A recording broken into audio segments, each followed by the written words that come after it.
add fat and salt to something. I was always going to make something taste better. And that's what people have known for a long time, but they sort of rediscovered that and embraced that. And when you're doing that, then you, pun intended, you kind of lean into the fattiness of it. Greetings and welcome to another episode of Books About Food, the podcast. I'm your host, James Reford. That was Mark A. Johnson, author of American Bacon, The History of a Food Phenomenon, and he is our guest on this week's episode. Thanks for joining. I'm curious as to why bacon, and I'm only asking this because it is such an omnipresent figure in the food world, but I'm surprised nobody has ever done, for lack of a better word, a biography on bacon. Yeah, I think we have quite a few scholarly works on pigs. And pigs, right, are among the first domesticated animals, and humans have lived with them for, 10,000 years or more. In fact, there was one year where back-to-back books came out called Capitalist Pigs and Communist Pigs. I think within the same month, actually, by different people with actually different like scopes and arguments. But yeah, we're really interested in pigs, but for most people, for most of the time, that's meant bacon. And by that term, I'm referring to just a broad variety of food. For a long time, bacon did mean most of the pork eaten by most of the people, some combination of cured and smoked or salted, but coming from various parts of the animal. Um, it's only recently that like the term has any sort of specificity. But yeah, I was curious too, why it was omnipresent, especially in the 21st century, after the 1980s and 1990s, when we had such a fear of fat and dietary fat in our diets, that things like Lucky Charms even had the American Heart Association seal of approval on them. Uh, you know, Looked around and saw Slim Fast and rice cakes, right? Um, so yeah, I wanted to know how bacon had survived all that or changed, and how we put, as a cultural historian, how we put bacon into conversations about everything else. Well, did you have, you've sort of segued into my next question a little bit. What was there an aha moment of sorts when you said, you know what, I'm going to write a book about bacon and its place in society? Or Yeah, so I have a couple aha moments, I guess. When I was writing my first book on Alabama barbecue, I was talking to this pitmaster who talked about how the American obsession with bacon had changed the size and shape of spare ribs as butchers started to take more of the side for to count as belly, which they could sell at really high prices. And so I guess at that time, I really started thinking about writing a book or writing something about bacon and change over time. And at that point, I started just collecting things. If I saw someone make a really weird bacon recipe, I'd stash that away. Or if I saw an article about it, maybe in the newspaper or a magazine or something like Food and Wine or something like that, I'd put that away. And I just, yeah, started putting stuff away. And then when I started at UTC, and got access to like professional development funds, started going to archives. But then in my reading elsewhere, reading for my other classes that I teach on slavery or Jim Crow America or cultural history of food, I would just continue to see bacon pop up.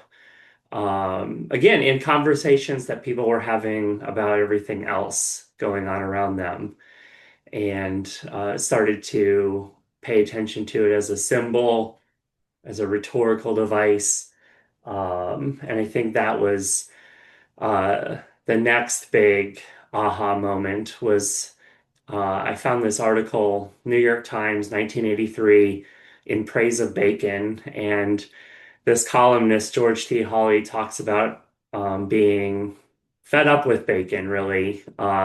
Just that stuff that comes from the grocery store in the vacuum packed plastic and thin strips, too much fat, goes from greasy to dust immediately in the pan, and had just sort of come to the conclusion that he did not like bacon. But he discovers this craft product, and the way he talks about it, it's rooted in the South and kind of an Appalachian imaginary. So he's imagining what it means to be a mountain man, and he's sort of rediscovering masculinity along with eating this bacon. Amid his like New York apartment, and this like standardized uniform, routinized life. And I think that was really the turning point to start thinking about like bacon eating as a sort of like cosplay or minstrel performance. Sounds like a wonderfully convoluted connection there to everything. Yeah, so I mean, I see a through line in my previous work, and that's a lot of people pretending to be other people. Um, in my previous scholarship. Uh, so I'm trained as a historian in things like minstrelsy and like myths about like faithful slaves and Black Confederates and the lost cause in general. So when I saw this kind of Appalachian Southern imaginary, this sort of pastoral, pre-industrial romanticization going on, um, that training started to kick into gear, I guess. What it's interesting is that bacon has always been there, but I feel that until fairly recently, and until you'd hit on a couple of those dates, nobody really thought much of it. It was kind of a messy thing that you made for breakfast once in a while. Yeah, I mean, for a long time, it's actually much more than that. It's something that you cut off a hunk and throw it in the stew or throw it in the pot of greens or flavor, a porridge or, other meal of grains and to add salt, add fat, add flavor. Really important, right, for most of human history from a nutritional perspective, to add that bit, to your vegetables or your grains, um, providing much needed fat and nutrients. But yeah, so in that context, it's ubiquitous and it's maybe even valued. I mean, absolutely, it's valued, but it's not um, exciting or interesting, right? It's at best mundane, and maybe even valuable, like I said, for the way it can extend a meal and add nutrients and fat and flavor. But yeah, it's not exciting because it's everywhere. What's exciting is very recently, things like the cold chain and the industrialized food system, right after millennia of bacon, fresh beef or fresh chicken, or even more recently, right? Oreos are exciting, right? The things that the industrial food system can provide. That's what's interesting and exciting for people. Even something like white bread, right? Just an absolute phenomenon when it comes out. It's incredible. It's different than anything had in previous millennia.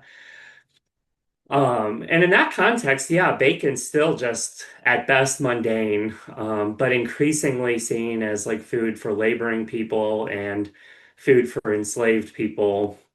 And then in the 20th century, again, amid a context of industrialized food and refrigeration and the cold chain, it's more and more portrayed by food writers, columnists, even just everyday consumers as a remnant of the past. Like, thanks for your service, bacon, right? You sustained us for these millennia as a shelf-stable, relatively safe way to add fat and flavor to our meals. But we have a lot more exciting things going on now. And plus, we don't work the same way, right? We don't, as someone put it, bust broncs all day and bale hay and, work with our hands uh, and in that context, yeah, bacon is a remnant of the past, as quite a few people put it. But yeah, it's reborn then as a pleasure and an indulgence, as something exciting. But it had to have that moment in the middle, I think, where it was backward or no longer useful. Well, maybe I should have rephrased my question. As I think nowadays, Hmm. fairly recently, it was considered more of a breakfast staple. I don't think people really think that much of, putting the bacon in the stew, as he said, or in the greens. That was more just a piece of pork, I suppose. But I think bacon is, and this could be just my thinking, is that bacon is what the strips of bacon is what you have in the morning. And so maybe I should say, as far as modern times go, where did the change come from this breakfast food to suddenly everything tastes better with bacon? Yeah, I think that's part of what I'm like. They're rediscovering its usefulness in all these other ways. Yeah, for millennia, people knew everything was better with bacon. That's why they added it to their otherwise humble, meager meals. But yeah, in the 20th century, the National Pork Board makes a change in how it's going to compete in the grocery store and in food service. As most people know, the National Pork Board in the 80s and 90s did the Other White Meat campaign. They tried to out chicken chicken. And that doesn't work because the boneless, skinless chicken breast is extremely versatile and virtually fat-free. So they have a hard time convincing people that pork is healthier or just as healthy as chicken, however people define that. Plus, people have now been told for decades that red meat's bad for you and that dietary fat in general is kind of the public enemy. And so, in that context, the National Pork Board is even going so far as, in their own literature, recommend to people how to substitute out bacon for other pork products. Right? They're really hoping you won't replace it with chicken, but they are hoping you'll replace it with lean pork, like a pork tenderloin or something, to flavor all these meals that we've talked about, or yeah, it doesn't work because lean pork doesn't taste very good. In the 21st century, however, uh, the National Pork Board comes up with two different campaigns, really switches gears. And one of them is actually you just use the wording better with bacon. And that's the food service oriented campaign, Better with Bacon, cooperating with Taco Bell and Wendy's and Hardee's and whatever to add bacon, which at this time is extremely cheap because pork bellies are so cheap that the United States government can actually give them away as foreign food aid. So how about you add this like fat, salt, and flavor to your fast food meal? Add a little bit of excitement, add a little bit of cachet, add something to the price. Yeah, make it interesting or exciting or novel, and maybe even a bit flirt with some danger, even because we know we're not supposed to eat it. And then in the grocery stores, they emphasize the Don't Be Blah campaign, trying to compete with like chicken that way. Don't have another boneless, skinless chicken breast. Be exciting, be interesting, be cool, do something different.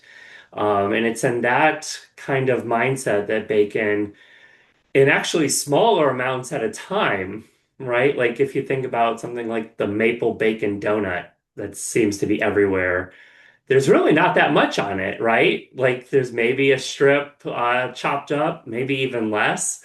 Um, but in the, or if you think about something like Taco Bell's Bacon Club Chalupa, that was really popular in 2001, 2002, and thereabouts. There can't really be that much on it when you're like actually breaking down the recipe. But they're that in that way, they're actually finding a way to sell more than ever. So yeah, add fat and salt to something. I was always going to make something taste better. And that's what people have known for a long time, but they sort of rediscovered that and embraced that. When you're doing that, then you, pun intended, you kind of lean into the fattiness of it, right? Like, we're gonna put some fatty bacon on this salad or, in this cocktail. We're gonna lean into maybe it as a health risk because, live a little. right? Well, I was thinking when you're talking about the salads, I was thinking, well, haven't we had bacon bits forever? I know they weren't real bacon bits, but there's that concept of this hickory, salty, I don't know how to describe it, kind of gross in some cases, Yeah, these things come condiment for about in the salads. 1970s as bacon becomes sort of public enemy number one from uh, government regulators and dietary scientists and nutritionists. These bacon alternatives like soy bacon or turkey bacon start to hit the market as, yeah, a way for people to have a readily available and readily understandable substitute, right? Like just replace 1-to-1 ratio, right? In the way you're already using it. And people, consumers tend to like that sort of thing. No, well, that's what I was interested is because even though bacon wasn't popular for a while, and let's say in the 80s, roughly because of the health risks, but certainly the concept was still very popular, which is what I find interesting. And now it seems to have come full circle, or at least not full circle, but it's now, as you touched on, it's bacon is an ingredient in desserts. Yeah, I think, amid all of these diets that emphasize so much like restraint and self-discipline, I mean, in so much of American culture, there's an emphasis on self-restraint and discipline and doing the right thing, behaving the right way. And yeah, bacon really can't play that game because we know we're not supposed to eat it. And for a long time, the National Pork Board tried to play that game. It's uniformly sliced. You won't waste anything. It's really useful and versatile. It's the pieces cook up really fast, but no one wants it as a staple anymore. No one wants it. No one wants this like uniform, lean kind of yeah, like modern bacon that just like fits into they want to like escape this yeah, like self-restraint. So bacon gets caught up in a lot of like I don't usually do this, but sort of moments.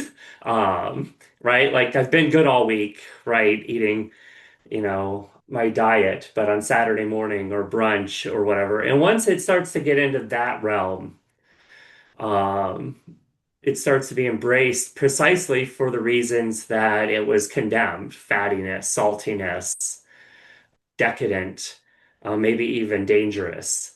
And then when you get that far, the next step is, yeah, like if I'm already sinning, let's see how crazy we can get, right? Can we make a bacon cheeseburger between two Krispy Kreme donuts or yeah, like the bacon old fashioned, right? You're already doing something that you're not supposed to do, so you might as well, I don't know, go big or go home, I guess. Well, certainly if you go to a brunch or breakfast buffet, what's the most popular steam tray that people tend to head for? I find it's usually the bacon. And bacon now it's almost what you touched on again was it's become almost a symbol of decadence. Where you have the bacon on the Bloody Mary on a Sunday. They have it on the stick Hmm. or the donut sandwich. It just makes it a little more decadent if there's bacon involved, it seems. Yeah, I think that's the appeal is bacon as transgressive, as rebellious. Um, and it defies so many of our other trends. So let's think about it like this for like so yeah, we've talked a few times about like the bacon and eggs breakfast. Um, and that falls out of favor, especially in like the 50s and 60s and then into the 70s as people just get busier and like middle class white women start to enter the workforce at higher rates. And so now the image is both parents rushing off to work, all the kids rushing off to school. And in that context, bacon doesn't really work anymore, except for maybe on the weekends when everyone gets the chance to slow down for a second. But during the week, yeah, I mean, cereal seems like a godsend, right? The kids can serve themselves. They can take care of it. It's quick, cleanup's easy. You just put the bowl in the dishwasher, right? But in the 21st century, there's a lot of industry writing about how even like this is kind of like how sickly we are maybe as a society, where something like cereal seems too leisurely and too messy, right? Like we eat in the car now on the way to work. We're so hustled and so rushed that something like cereal's too leisurely and too messy. Okay, and so in this context, bacon seems totally out of place. Like it seems like it's got no chance whatsoever. If you don't even have time for cereal, you definitely don't have time for bacon and eggs. But that's one of the paradoxes of bacon. It actually, in food service, pre-cooked bacon takes off because they can add fat and salt for really cheap, increase the price, add some cachet and flavor to what is relatively cheap meal. And so, yeah, in the age of convenience, bacon actually takes off precisely because now it seems more convenient than ever because it can come on a pre-made, right, breakfast burrito or, English muffin sandwich, at Starbucks or McDonald's or whatever. But it also takes off in this same context as actually a rejection of all that hustle and speed. Um, at the grocery store, the pre-cooked bacon doesn't really take off like they imagine it will. People still like to actually cook it. They like the smell. They like the moment where they have to slow down for a second. And that's where something like brunch, which I was thinking about it, like, is that the only meal where like an American might sit down with like an extended group and eat for like 2, 3, 4 hours, right? Fueled by bottomless mimosas, right? Like, I can't think of another time where Americans really like do that. But brunch is huge, and it is a moment where we slow down. And yeah, so bacon takes off in that context as kind of like anti-convenient. Slow down and enjoy yourself. Slow down and feel something for a change. Um, yeah, and that sort of versatility to be the most convenient and the least convenient at the same time is part of its appeal.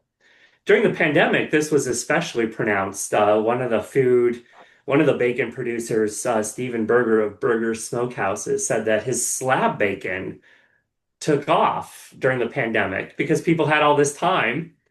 And so they're like, well, I'm gonna get this like slab bacon, and now I can like cut it this size for breakfast, or I could cut it that size for a BLT, or I can cut it into hunks and throw it in this like pasta I'm making or whatever. And that's like the least convenient as you can imagine.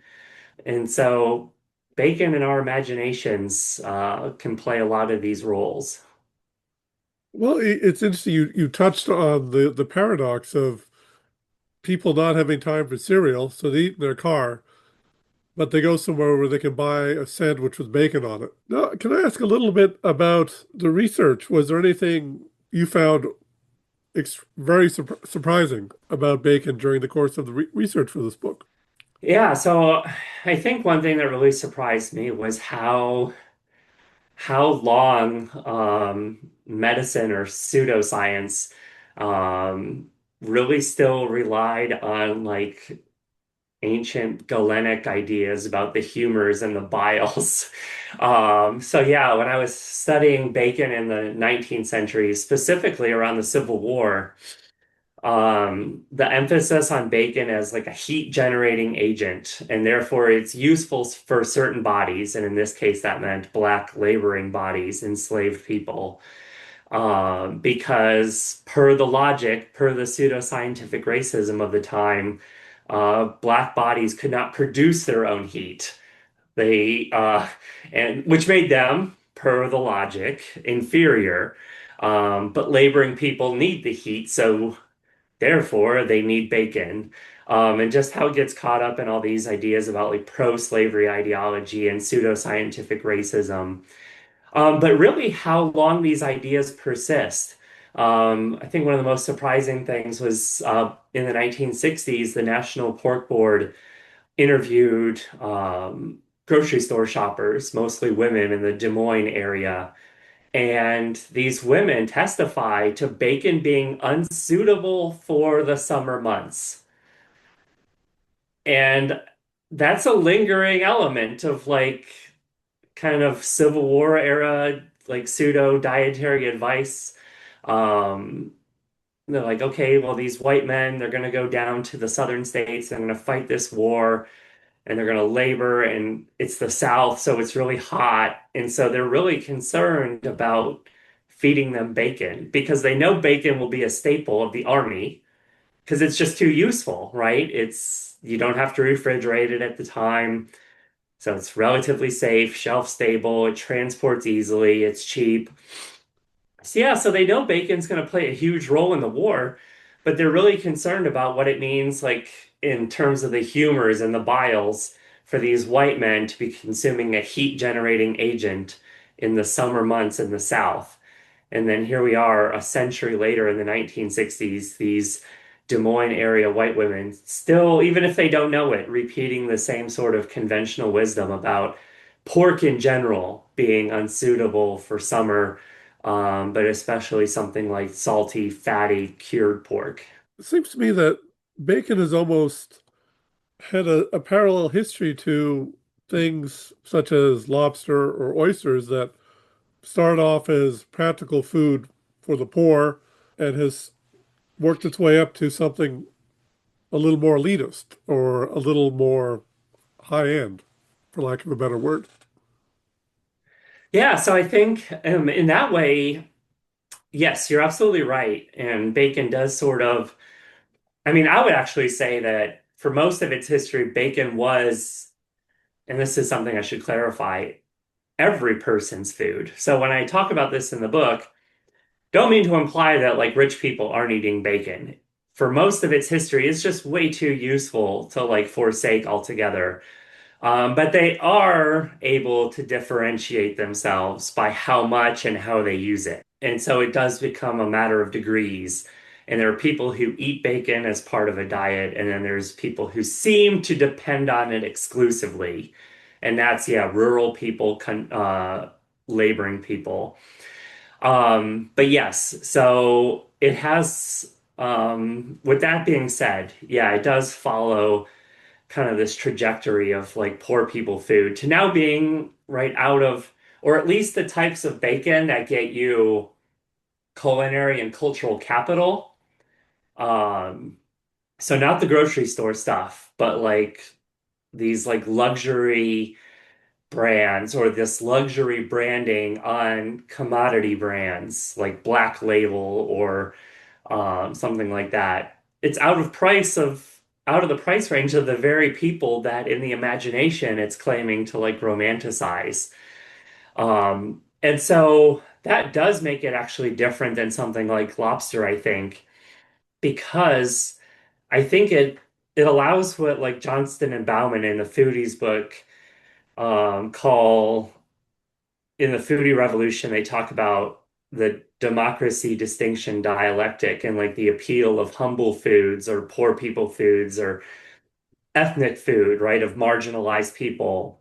And so people can eat in a way that still allows them to distinguish themselves, but they get to distance themselves from like being called elitist or haughty or snobbish. Um, yeah, I think bacon allows people to like pull off that trick because it's not haute cuisine, but it is getting expensive and it's, getting increasingly served at more and more sort of like fine dining places. Um, like Benton's Bacon, at Michelin starred restaurants in New York, for example, or like the Blackberry Farm Resort restaurants. Right, this resort that's like thousands of dollars a night with like a 5 night minimum. Um, yeah, but it allows you to sort of like distance yourself from being like elitist, even if it's at an elite price point. And I think that's what makes it appealing um, in this particular context. So it's interesting that bacon has had this rediscovery and reemergence. As you said, it's become an artisanal, a lot of artisanal branding. It's become a symbol of decadence. It's interesting that it's had this rediscovery. We may have touched this on already, but what can you attribute to that? Was that down to the pork board as well, or was that just good timing? Yeah, I think a few things happen. I mean, I do think that like strategic determination by the pork board to play a different game and emphasize bacon as exciting, um, should get plenty of attention. But also, I think people have a changing relationship with things like dietary advice and scientific expertise and government regulation over the course of the 20th century into the 21st century. They're really frustrated that after all these decades of this like very unsatisfying low-fat dieting, that like outcomes don't seem to be improving at all, not only on the individual level, but on the societal level. And so in the 1990s, for example, the Atkins diet, which actually has its origins much earlier, um, but maybe America wasn't like in a philosophical headspace to embrace something like the Atkins diet when it came out.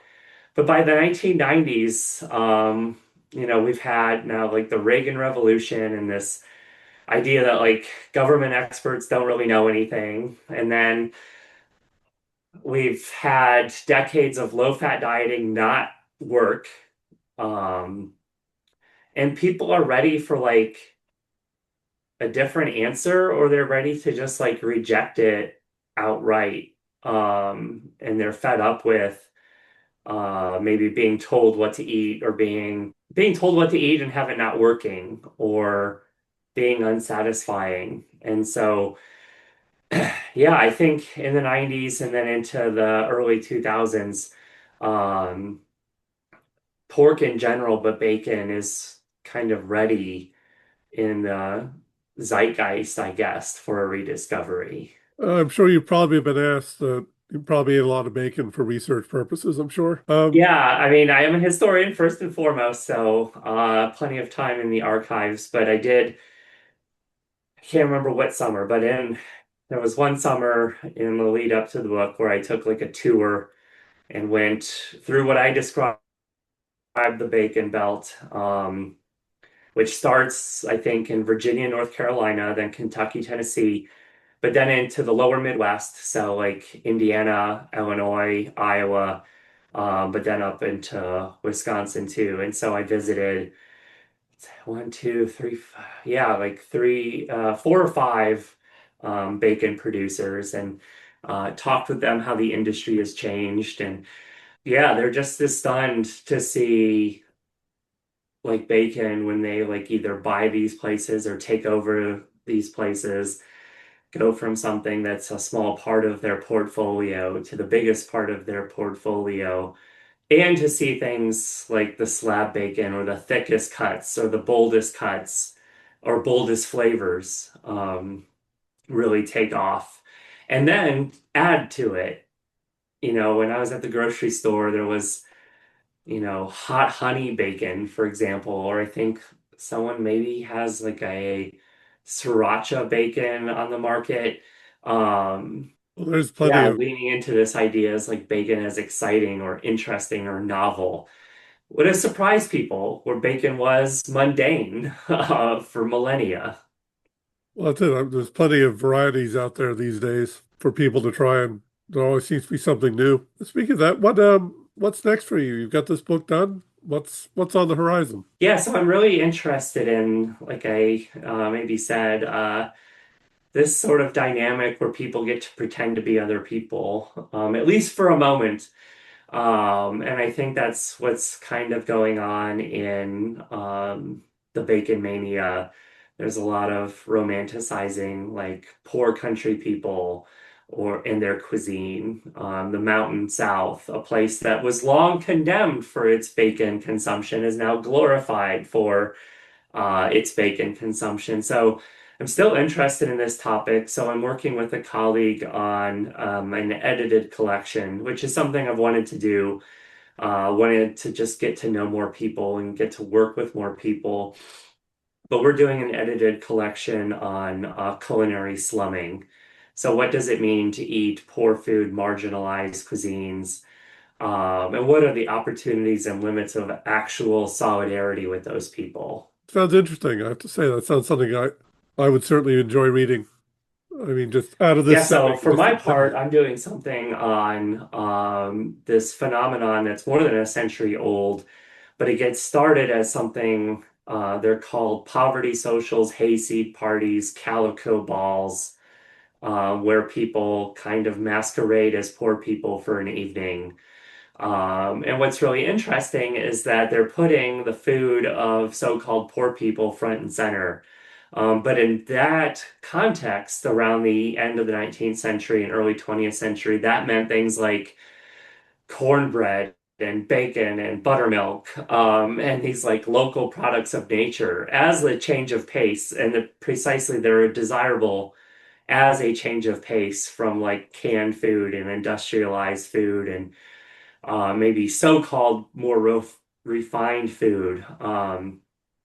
And so seeking out these sort of like dynamics of like desirability, but also mockability of this stuff and these people. But these transition into a phenomenon called the white trash party in the 1950s. And in a contemporary sense, the white trash party really puts industrialized food front and center, right? Now it's a privilege to go to the farmer's market or buy local produce. These very same things that poor country people were mocked for doing. Now it's a sign of privilege to eat that way, and in that way, the industrialized food system is what is uncouth or backward. Um, and so the white trash party will put things like Oreos and Twinkies and bagged chips front and center. And that again is a test. It's meant to be mocking, right? It's designed to be mocking in its dress and its manners and rituals. But there is an element, like historians like to point out, or anyone in cultural studies, what makes it enviable or worthy of mockery or embodying. Um, and so, yeah, it's a much more sort of theoretical piece. So I'm trying to work through that right now. Good luck with it, and Yeah, but again, thanks for everything you do, and so glad that you reached out. congratulations on this book, and good luck with that. And thank you for your time. Yeah, thanks so much for reaching out. It was a pleasure and really flattered that you chose it. Once again, our thanks to Mark A. Johnson for taking the time to talk to us about his new book, American Bacon, The History of a Food Phenomenon. I'm James Gifford, your host, and this has been Books About Food, the podcast. And until the next time, happy reading.